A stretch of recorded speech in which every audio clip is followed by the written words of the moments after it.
You wrote a thing and you're really proud of it. Good. Well done. You should be. You should be proud of yourself because it is quite hard getting a first draft out, especially if it's your first time. Wow, I just lost my literary virginity. Woo! So you're all excited with your condom full of pencil shavings because you've now got a book. Maybe it's going to win the Booker Award. No, Pulitzer, perhaps? No, a Nobel Prize. Stop it, you flirt, teasing me like that. So you're full of energy now because you just want to climb the highest mountain and tell the whole world. So you send this first draft to your friends and they don't reply because they're busy, maybe. Or, because let me just quickly look at what I sent them. And upon careful inspection, you realise that most of what you wrote is shit. Wait a minute. It's still good. Like, you should still be proud of having achieved a first draft. When I was in my early 20s, I was in New York in a hostel and I had one of the biggest dumps in my entire life. Like, one end, hidden from view, was like coiled around the pipe, and the other end sort of towered out of the surface like a sort of stinky gastronomical Loch Ness monster. It was beautiful. I rushed back to my dorm to fetch my camera because back then we didn't have smartphones, and I rushed back to the scene of the crime, and there was a group of girls there. A gaggle of gorgeous ladies swarmed around the cubicle where I had given birth to something. I must close my eyes to remember the beauty. And it paralysed me. Ironically, I didn't have the guts to speak to them because, well, look, I was shy, alright? Now I'm old enough to not care what other people think. I would have happily taken ownership of my personal Shia Halud.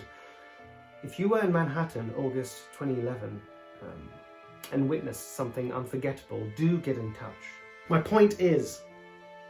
What is my point? My point is be proud of your shit, First drafts are an achievement, but it's only the beginning. As Terry Pratchett once said, first drafts is you telling yourself the story. Something like that. So stay with me and we'll go through tips and tricks and titties. No, no titties. Tips, tricks and techniques on how to write a second draft. Okay. Sorry, titties came out because of the alliteration.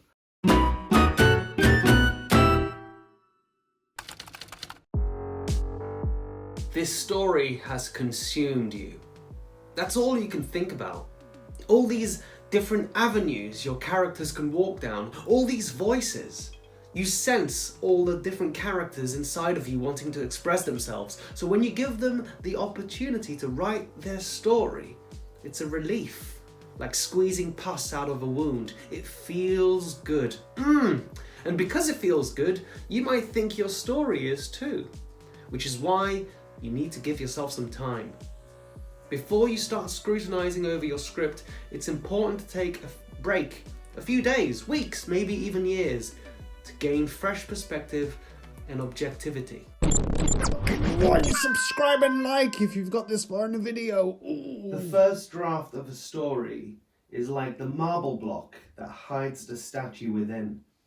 This is in reference to the philosophy of Michelangelo, the Renaissance sculptor, artist, who believed that the perfect form, like his David, was already within the marble block, right? So if that's the first draft, the second draft is you chipping away and finding the statue within. Liberation, not creation. And actually, this has nothing to do with, I think, the video, but I thought I'd show you. Where is it? Oh, David! When I went to Florence, I actually I tried to draw David. I messed up his chin. I gave him a very small chin. Maybe it's because I've got quite a small chin. I hide it behind the beard. And so maybe I gave him the perfect image, which was one with less chin. Good penis, though. Not a bad penis. I spent hours on that penis looking at it. I didn't. Okay, what was I saying? Pay attention. I'm trying. Yes, the first draft is inside. No, the second draft. Come on! The second draft is in there. So we're now going to try and find it. Is that the point of the video? I don't know anymore. Boop.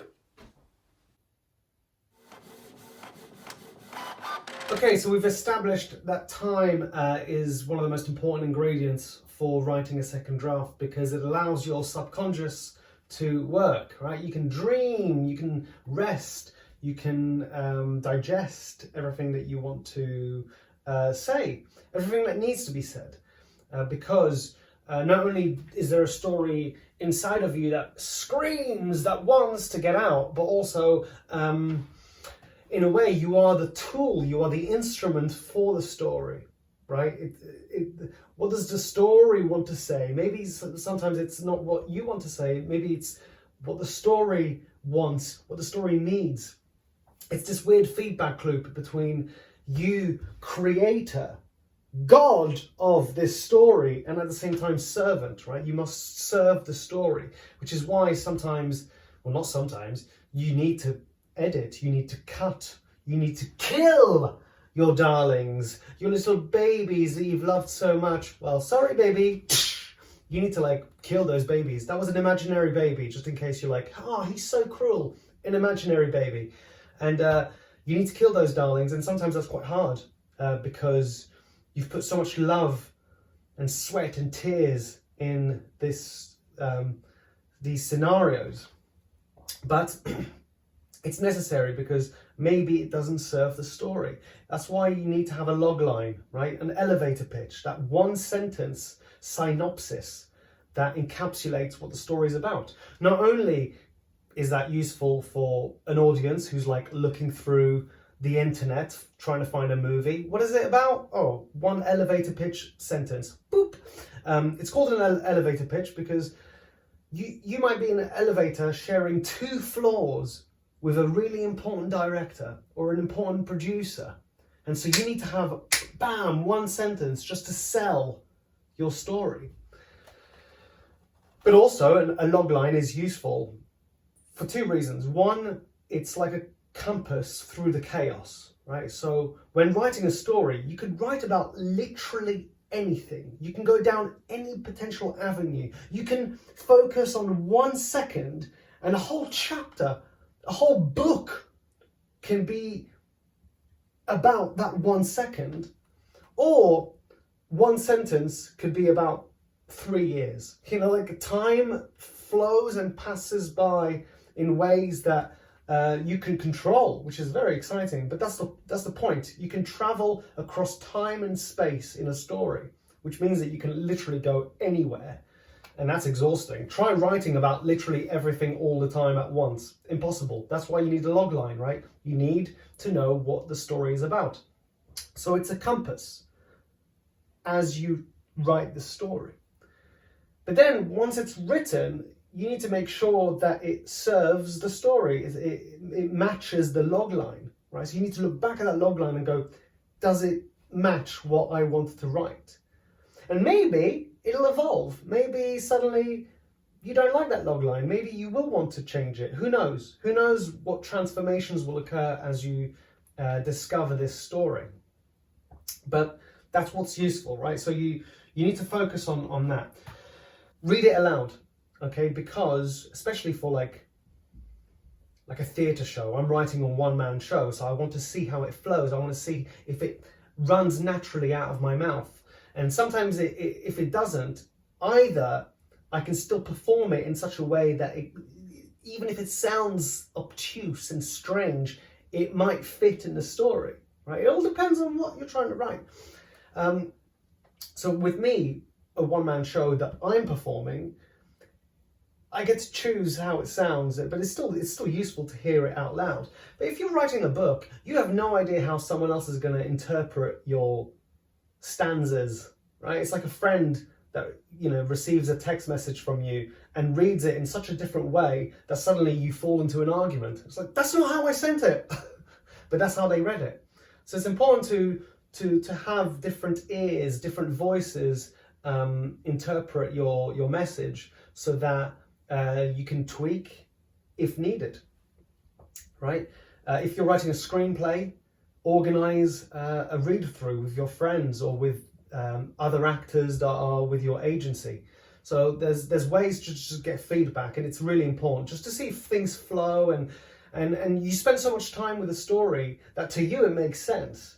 You might forget that to other people they're like, this made no sense. So you need to get that feedback, but appreciate criticism, but preserve your distinctiveness, right? So what I mean by that is, don't forget that the feedback you will receive is filtered through this other person, and that other person, that's not their story.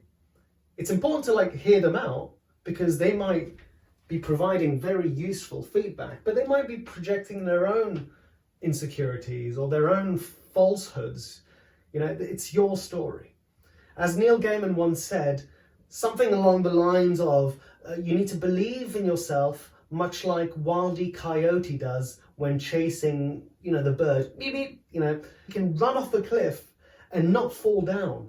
And it's only when he looks down, when he doubts himself, when he loses faith, that he drops and gravity just pulls him down.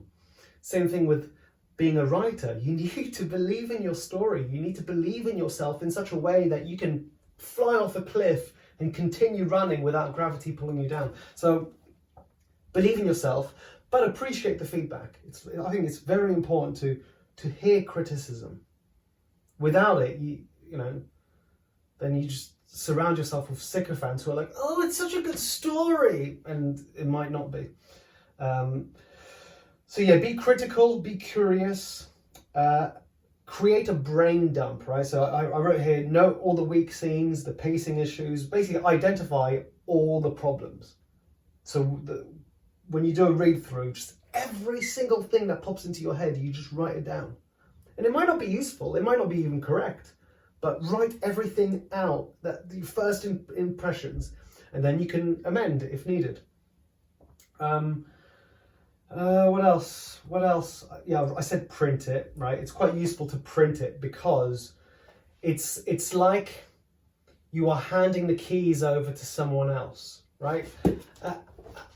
A writer, I am a writer, but I suppose I started off as an actor, right? And a writer could, in theory, dissect his or her own story forever, right? You could continually dissect it. You could always find flaws if you need to. Lorne Michaels, creator of Saturday Night Live, once said, how do you know when a sketch is ready? And he said, it's 11:30 on a Saturday night. That's it. It's acknowledging that the sketch is never ready, but it has to go out. So sometimes as writers we have deadlines, and sometimes we have self-imposed deadlines, which are useful because they provide fuel, they provide momentum towards a goal. But remember, this might be your first and only screenplay, book, one-man show. So make it the best. Just because you've got a self-imposed deadline doesn't mean that it needs to be ready. It needs to be ready now. Maybe it's not ready and you'll have to wait another year for the Edinburgh Festival, or maybe you'll just have to get a few more rejections by a publisher. There's no rush. Unless you really have a deadline, there's no rush. So allow the story to breathe itself through you. Allow, if you believe in this sort of stuff, the universe to use you as its instrument so that you are collaborating with something much bigger than yourself to write an incredible story. It's pretty fun. It's pretty fun, sort of co-writing with the cosmos. What else? What else can I tell you? I think that's it. that's not it. I mean, there's so much more out there that you could get in terms of advice for a second draft. But I know that the best advice is time, allow yourself to digest it, and then trust in yourself. And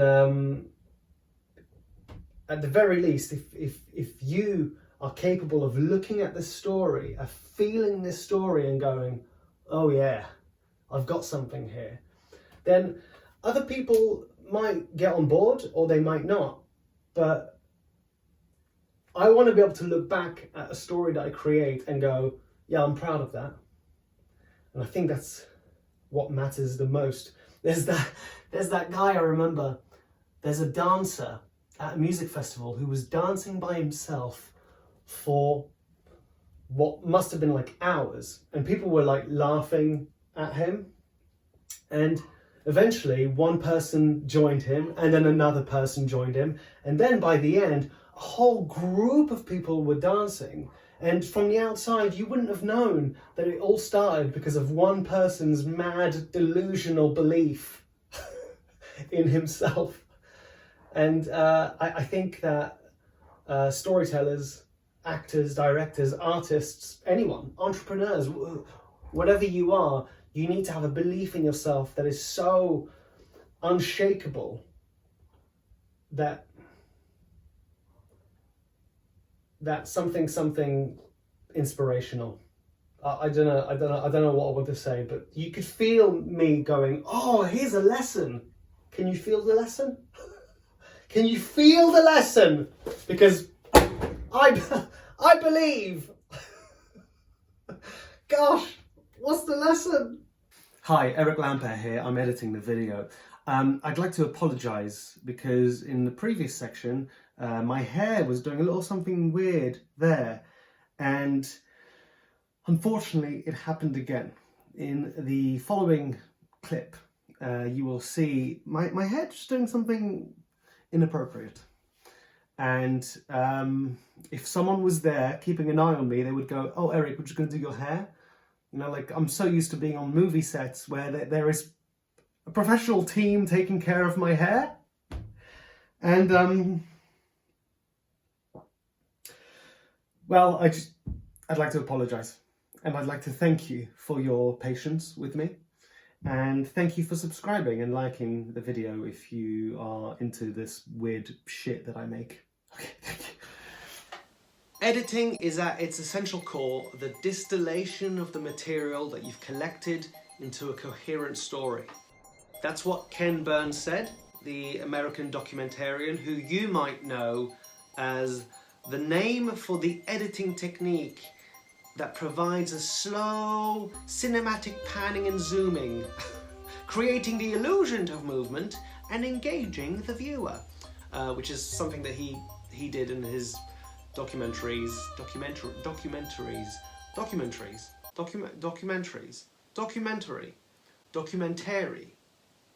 Why am I saying that wrong? Documentary. Oh, I want to watch a documentary. I want to watch a documentary.